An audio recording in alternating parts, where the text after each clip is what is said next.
Thank you for joining us again today on our broadcast where we've been studying on prayer. And as we begin to study some right ways to pray and right ways to approach God, we've been touching on some things that are wrong, the things that we shouldn't, or how we should not pray.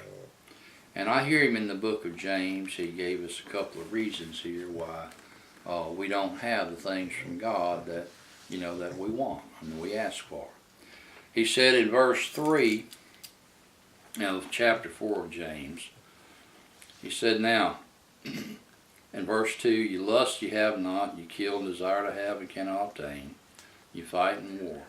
Yet you have not because you ask not."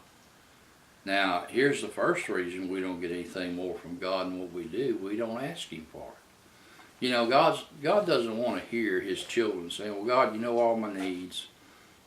Supply all my needs, forgive all my sins." God don't want to hear stuff like that.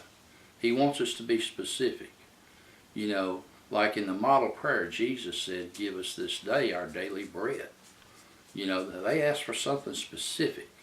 And God likes His children to be specific. He knows what we need already, but He wants us to ask anyway and be specific. And then He said, "Listen, ye ask and receive not, because ye ask amiss, that ye may consume it upon your lust."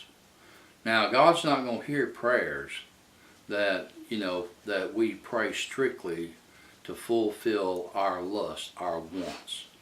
He's already said He'd supply our needs. And He wants us to ask for our needs constantly. But at the same time, to ask for something just to satisfy our flesh or make our life more at ease, or to make us more prosperous or more comfortable in life, those kind of prayers we can ask amiss. And He says these kind of prayers are not going to get answered. Thank you.